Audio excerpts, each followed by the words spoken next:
I see people are joining us, so we will officially welcome everybody to this week's version of our virtual town hall meetings. Earlier date than usual. Usually we do them on Thursday, but needed to accommodate our two featured guests today. We're real happy to have both Sheriff John Matz with the Winnebago County Sheriff's Department with us, along with the Chief of Police for the City of Oshkosh, Chief Dean Smith. I thought timing of this was good with a lot of the things going on throughout the country with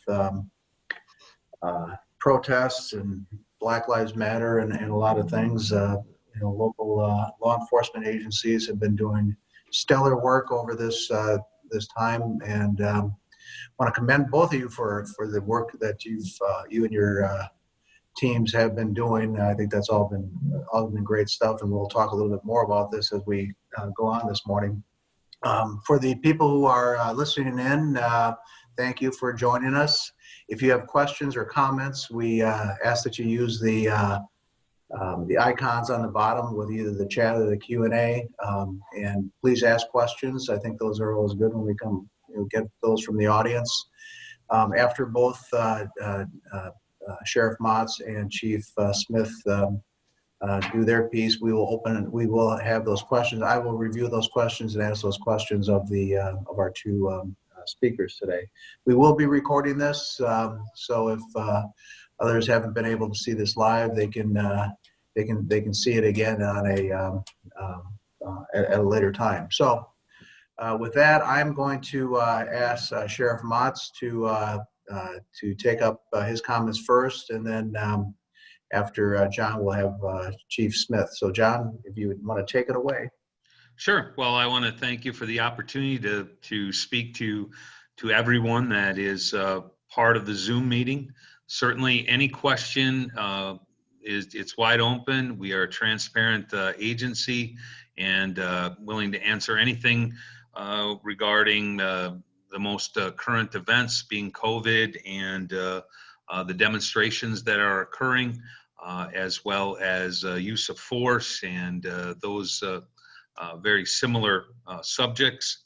Also, would like to mention that Operation Kickboxer, which is our internet crimes against children investigation, continues to yield a number of arrests to include live assaults that are occurring of children, and that has spanned across the globe into other countries as well. So we are very aggressive in that area and continue to be successful working with the FBI and federal prosecutors. And again, any question that you have regarding the agency or anything that we do is wide open, and thank you.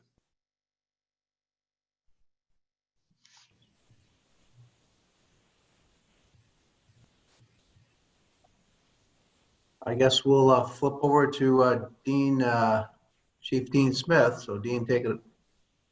Well, John, I'd like to echo what Sheriff Matz has indicated, and I appreciate the opportunity to speak to everybody here today, to our members, and really just want to say, first of all, thank you to our community and the community members that are represented here, and everybody within the community. Understanding that we're in a difficult time, difficult place. There's a lot of things that are going on. For the last 6 months have been really challenging for everybody, and we certainly appreciate the support of our community, and understanding that that we're going to be the best that we can be. We're going to try to do the best that we can do. Law enforcement will try to always be exceptional in what we do, but understanding that sometimes mistakes are made, and we'll deal with those mistakes as they occur. But the support of our community for law enforcement in general throughout the whole county and the state is second to none, I think. And I really appreciate all the goodwill that I've seen over the last 6 months. Although we've had challenges, we've had disagreements, differences of opinion, we can still move forward, and understanding that our community is strong, our community is good, And we have some great people that are working here within the county. One thing that I will share with you that I found troubling over the last 6 months, we certainly track all of our overdoses here in the city, and we have seen a substantial increase in both overdoses as well as overdose deaths. And that's something that as a community we should be paying attention to, because that impacts all persons within the community, no matter your economic standing or where you are, and understanding that our mental health issues as well as our drug usage and overdose issues are something that we all should be paying attention to. With that, John, I kick it back to you. Okay, well, thank you. I'm, reaching out to our audience, and if they have questions, please, please forward those on. I know we had a couple comments here about the appreciation people have for the work you're all doing. Law enforcement is critical, certainly, to our community. I mean, Oshkosh in this area in Winnebago County is always ranked very highly in terms of safest places to live and such, and we try to capitalize on that as much as we possibly can. It's a good quality of life issue, and we promote that. But I think one thing I just started off with, we've all been experiencing a lot of things on air, as it relates to protests and riots and things throughout the country, and a lot of people have been witnessing firsthand lawlessness, and it's frustrating for citizens to see, especially myself, businesses being destroyed. And I see what happened down in Madison. Actually, that day that happened, I was driving right through there. We dropped my daughter off back to Madison that afternoon, and it was just sad to see those things happen. But in the aftermath of all that, there's been a lot of calls for police reforms, defunding the police and that sort of thing. I'd just be real curious to hear your perspectives on both of those issues. So if John or Dean, you want to jump in on that, that'd be great. Sure. I can start. I think what we have to keep in mind is that none of our agencies in this area are overly staffed and have resources that aren't actively engaged in protecting our communities. So if there is that movement to defund, then services that are provided are also reduced, and we enjoy an extremely safe quality of life here, and I don't want to see that impacted through a movement that is not based on anything in this area that's occurring here or with any of our agencies. So understand that there's a cause and effect when that occurs, or if that occurs. So in response to that, many persons have heard me say that I try to not involve in any national stories, things that may occur in California or New York, East Coast or West Coast, in what happens here in Winnebago County, and specifically within Oshkosh. I share often that we've got about 26 square miles, 70,000 people that I'm responsible for here in the city. And I want to make sure that what we do here is the best that we can do for the citizens of Oshkosh. I echo what Sheriff Matz has indicated. We certainly do not have a lot of extra stuff out there that we could go elsewhere with. Calls for service for us are regularly very active off of our shifts. 95% of our operating budget is people. There's not a lot left to do a whole lot of the other things that we like to do. We engage in our community in a different model of policing here than many agencies do. We are not reactive, we are proactive. We subscribe to a team policing model where we want to go out and interact with our community. We want to make sure that our community knows our police officers, knows their law enforcement agency. Many of you see on the back of our cards, "Know us before you need us." That's a simple phrase, but we want you to know your police officers. We want our community members to know who the officers are that are patrolling their areas and feel comfortable enough to call them when they need them. And we answer a lot of calls that many agencies across the country probably don't answer, because we believe that our model of policing, being a teammate with our community, really helps us connect with our community. And I go back to what I mentioned before regarding the support of the community. Our community believes in us, and we'll continue to provide all the resources that we can. But relating to defunding, I don't see that here. I don't see that happening here, because we have a safe community. We have a community that I think believes in law enforcement in general, and specifically in both Winnebago County Sheriff and the Oshkosh Police Department specifically, that we're going to continue to be the best that we can be. And as I mentioned earlier, we may make mistakes, but we're going to continue to be the best that we can be in everything we do. Some questions have been coming in here, and I know we talked a little bit about this offline, but question is, if mandatory mask proposal is being talked about, and I think right at this point it's just been some chatter, if that's being implemented or would be implemented countywide, would your agencies enforce that? And if so, how would you do that? Well, from my perspective, I think it's an impossible feat to try and enforce a mandatory mask policy. People are complying. If you look, and those of you that go to businesses, all of them are open now. The businesses themselves have done a really good job creating a social distance environment. Restaurants have a more outdoor dining.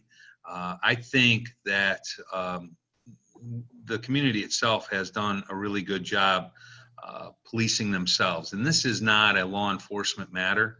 This is a public health matter, and difficult to enforce even for them, but for law enforcement, it's just not a law enforcement matter. I would echo what the sheriff commented on. We certainly, as we just talked about resources and resource management, I don't have the resources to follow behind everybody who may or may not be wearing a mask. And I think that community compliance is very strong right now. There are many folks in our community that out of the course of their day, they're going to slip a mask into their pocket. I've seen that the new decoration on rearview mirrors now is a mask instead of a pine tree. That's encouraging as it relates to masks, because everybody's got them in their cars as well. It is a public health issue, and I don't believe that our county has the stomach to have a mandatory mask ordinance out there, and I just don't think that that's on the table right now. A lot of talk about use of force. And the whole issue of officer training regarding use of force has come up many times throughout discussions around our, the recent events going on nationwide. And the basic premise is that there's just not enough training happening within law enforcement agencies. Do you feel this is true? And are there improvements that are being discussed by Oshkosh Police Department and/or the Sheriff's Department? John, I'll start with this one.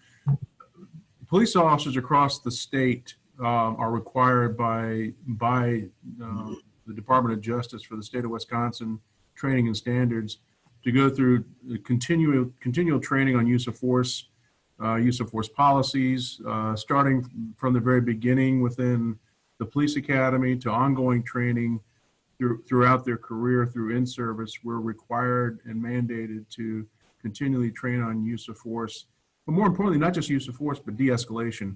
We want to be able to have a conversation with somebody prior to us even beginning to have to use force, and we only want to use the force that's minimally required in order to take care of a situation. Certainly, there are things that happen in our communities that force is going to happen, and use of force is never a nice thing to have happen. but our officers train regularly on the use of force as well as de-escalation, as well as finding ways to intervene, and specifically in mental health issues. We do crisis intervention training with our officers to help de-escalate situations with mental health patients. We had an incident, I believe it was last year before last. I had a sergeant who spent probably 2 hours standing on a sidewalk with a subject who had a gun to his head, just talking to him, talking. And we were able to successfully mitigate that situation and get that person the help they needed because we were de-escalating what was going on. And it's moments like that make me proud of our police officers and the work that we do. But that's also indicative of the training that our officers do so that they know how to handle situations such as that and use their voice more than anything else. And that's what we strive to do here in Oshkosh. And add in 2019, our field services divisions, which be patrol and detectives, responded to 49,927 incidents. 32 of those incidents resulted in use of force. So 0.065 resulted in a use of force. And that would be a firearm pointed, taser pointed or deployed, OC pepper spray deployed, other less lethal used, or decentralization where we had to take somebody to the ground physically, a pursuit, or a canine posture, so using the canine to gain compliance. So of the nearly 50,000 incidents, 32 of them resulted in those things being happened. That's an extremely low number, and that goes to the training that we provide and the level of professionalism and de-escalation.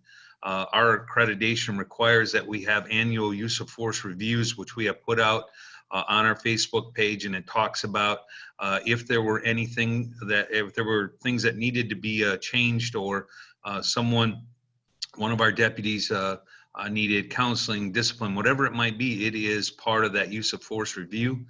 And we have a duty to intervene in situations. We're called there, or we see something. It is our duty to intervene in that situation. And use of force is not something that's pretty. It's not something that you see on TV where it's acted out and things go exactly how they're supposed to. It just doesn't work that way. So we're doing everything that we can, and we're doing more. As a matter of fact, we just brought in a trainer to talk about social justice and where are we, how did we get here, what can we do as an agency to better educate our deputies, to assist in recreating or rekindling the relationships that we have with our community as a whole. And we have to have bias-based police policy, meaning that there is no consideration of race input into anything that we do here at the Sheriff's Office.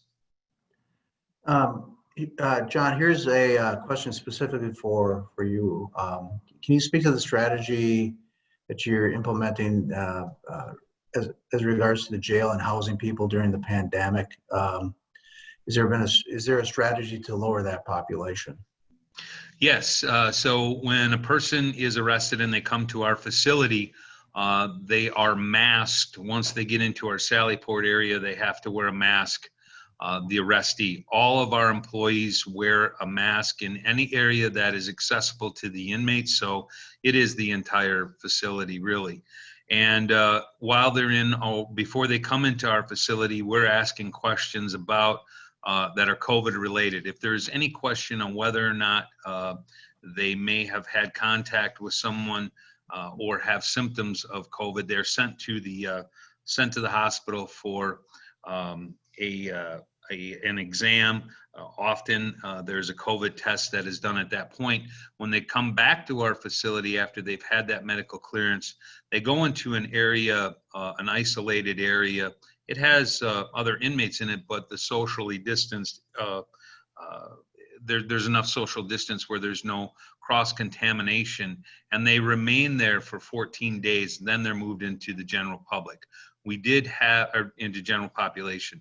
We did have one COVID positive case that came in. We followed those procedures, and no one else was infected by that person, staff, or other inmates. Chief Smith, a question specifically for you. Is there a different approach to arrest decisions given the pandemic? And do some lower level offenses that would have led to arrest in the past now go, handle it differently?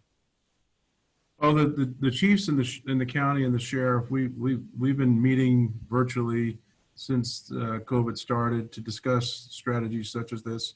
All of our officers are required to don a mask when they're dealing with persons out in the public now. So if you see an Oshkosh police officer in their car, they probably won't have a mask on, but as soon as they get out of the car, they have to put a mask on.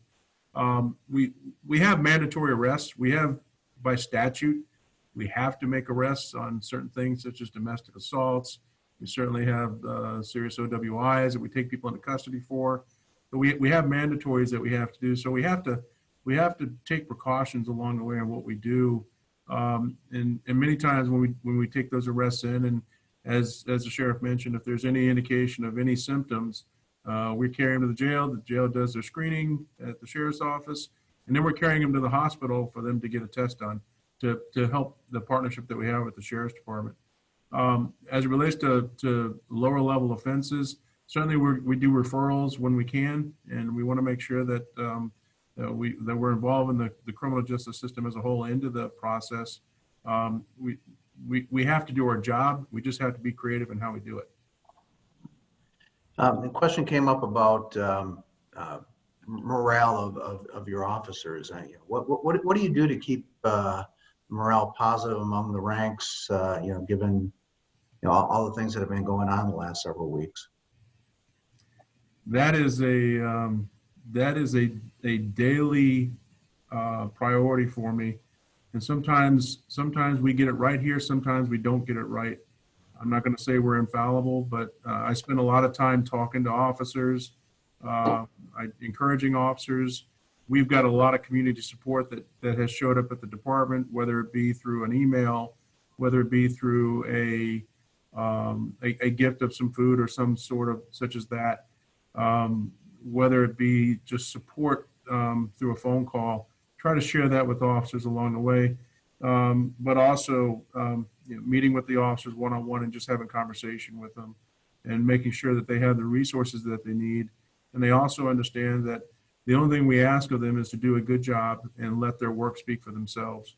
I am working hard to try to find creative ways to show the appreciation of our officers, and we are all in uncharted territory. So we're going to continue to do as best as we can and support our police officers. And we thank, once again, our community members for the support that they give, and keep it coming, because the cops need to know that the community supports them. They really need it now.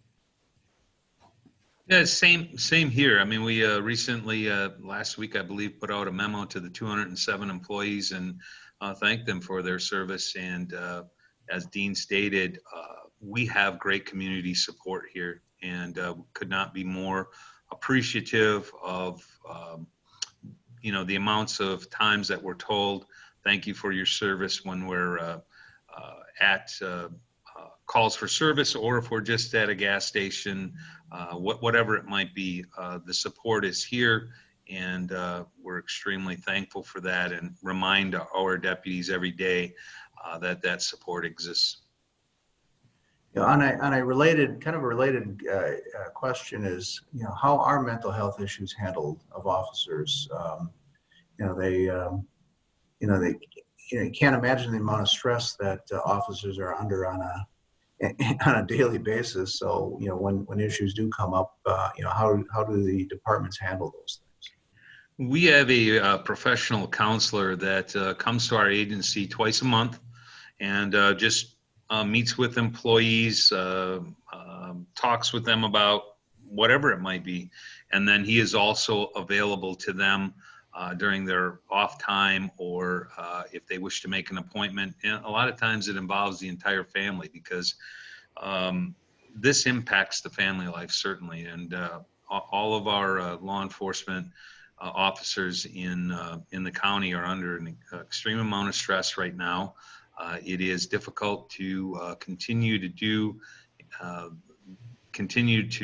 this job with what's happening nationwide. But again, then it becomes, then we go back to the support that we're receiving from the community, and it really helps that they know that, and I can't tell the community how much we appreciate that. So here in Oshkosh, even before 2020, we recognized last year that we needed to do more for our officers related to mental health as well as their families. So we began our mental health resiliency program, and that was certainly begun not by tax dollars, but by some generosity from our community members who was able to fund the whole initiative. So it was purely funded by donations to the police department. And with that, we have conducted resiliency training for our officers as well as their families.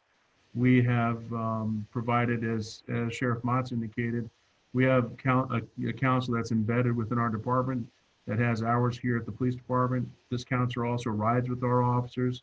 This counselor is available to our officers 24/7, and the messaging to our officers and their families are that we want you to get the help that you need, because our time out here is very stressful, and your family life can be very stressful because of that time out here. So we want to make sure you get what you need, and we don't need to know as a sheriff or the chief that you're having family problems. We just need to know that your family problems are getting taken care of. So we have that. We also have, last year we had mental health run. We have we have times where we have special financial training that we bring into the department to try to support our officers and staff. We'll bring in some healthy eating training. Anything we can do to holistically look at the mental and physical health of our officers. Physical training is very important to our officers. We believe that being physically fit can help you mentally as well. I share with my officers and folks a lot that, I kind of look at our officers as having a glass of water. And when you start throwing rocks in that glass of water, if you put too many rocks in there, then the water's going to overflow. My job is to try to take away some of those rocks so that we keep that water inside the glass. Taking care of the small things early, I think, helps us in the long run so we don't have the bigger things that occur. The city of Oshkosh recently created a diversity committee. Dean, how is that committee might work with your department? Well, that's the Diversity, Equity, and Inclusion Committee that it's going to have an assortment of members throughout the community, both to look at what the city does as a whole, but also I think what our community business members and our institutions do within the city to try to help with diversity, equity, and inclusion within the community. I hope to work with that committee to see areas that as a department within the city, the police department, we can do our part to further that. Whatever may come its way, they're still in the formation. They're still working towards what that looks like, and I look forward to working with them. We've seen instances on TV of where tragic events happen because an individual grabs and tries to remove something from an officer's uniform or some personal equipment of theirs. How is an officer trained to handle situations like that? Depends on what the piece of equipment is. Frankly, if somebody tries to grab a firearm from an officer, that's going to be handled differently than if they were to try to grab some other tool that the officer may have. But the officer is trained to maintain their equipment. They're responsible for all their equipment, and we want to make sure that they keep that responsibility held strong and continue to do the best that they can do to maintain all their equipment. And we train on disarming techniques, and obviously, we want our deputies, and they want to go home to their families as well. So as I said before, use of force is not like it is on TV. It's not pretty. It doesn't go like the classroom model. So we just have to keep that in mind when we're reviewing use of force incidents, or you're seeing just snippets of video that are on TV and being purported in a manner that may not be the whole story. There's been some discussion nationally. I think it's coming from the White House and also Congress about a national registry of that would identify police officers that may have unbecoming conduct, that sort of thing. What's your perspective of that concept and that proposal?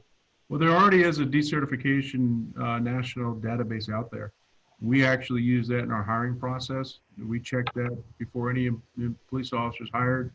I want to, and don't quote me on this as a specific number, but I want to say there's about 30 states that subscribe to the national database. We want to find out if anybody has been decertified from any law enforcement agency. We also have the ability to check at the state level whether or not an officer has had discipline issues or had their certification revoked by the state as well. Each police officer and sheriff's deputy is required to maintain a certification through the Training and Standards Bureau at the state level. It's not just I got hired, so now I'm a police officer. I have to maintain my certification, and the state keeps the records associated with that. And before we do any hiring, we're going to check both the state as well as the national decertification database. Yeah, to that, the state has really, when it comes to discipline, there are 3 categories: resigned in good standing, resigned in lieu of termination, and resigned prior to the completion of an internal investigation. And that's something that obviously we look at, and we make sure that our records, if someone falls into that category that was an employee here, that we report it correctly to the state. Well, great. Well, gentlemen, thank you for joining us. A question just came in. Let me take a look at this. Question is, are you seeing any correlation with reductions in crime statistics, calls for police assistance, and the positive advancement of the Oshkosh Healthy Neighborhood initiatives? That would be difficult to quantify as it relates to reduction in crime stats.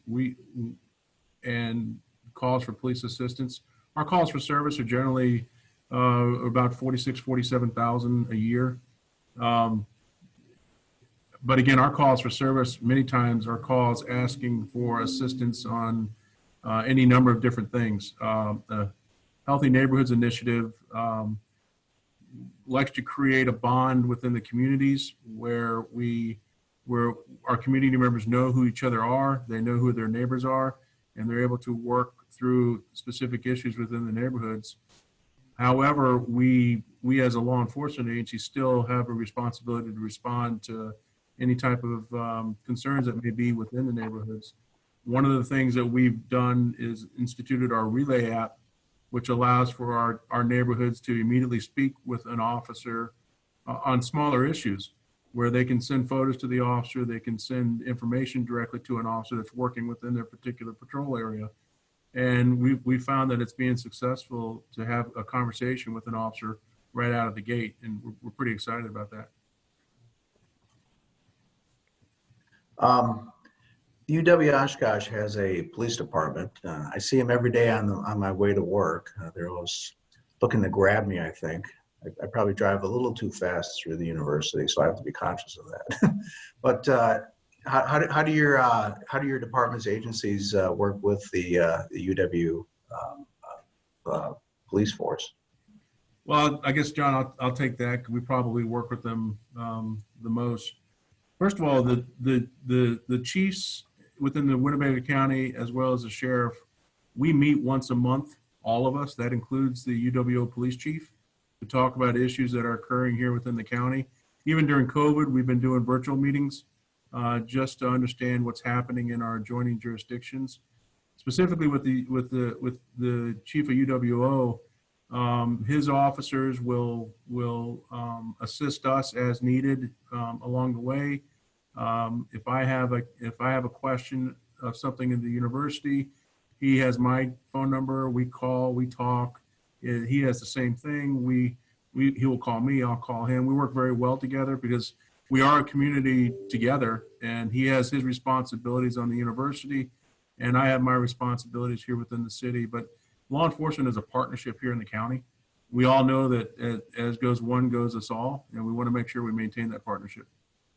And to further that, we have a UWO officer that is on our tactical team, so we train regularly with them, and they're also part of our school system safety committee.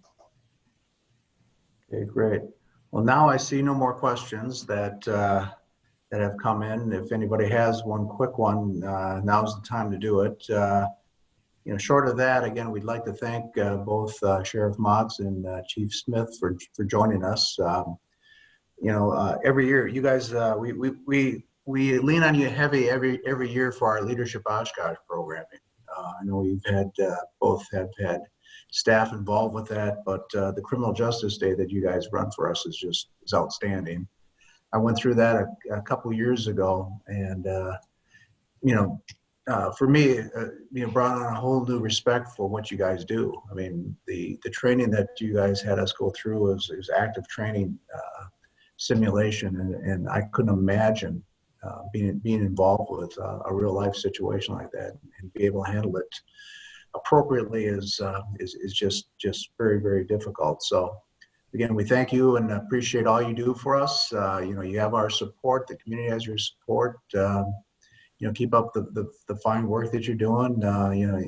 Both your agencies and your people are visible and engaged in the community, and I think that's serves you all very well and serves the community very well. So again, we thank you for the work you do, and thank you for joining us today. And I believe we are done with questions. So thanks again for joining us. And again, this will be it's been recorded. It'll be on our website later today. So if you want to relive it with us, you can do that. Or if other people missed it, they can join us next week. We do have another virtual town hall session that'll be on Thursday, 10 o'clock. We have Superintendent of Schools Vicki Cartwright along with Deputy Superintendent David Gunlock. We'll be talking about the proposed Oshkosh Area School District referendum.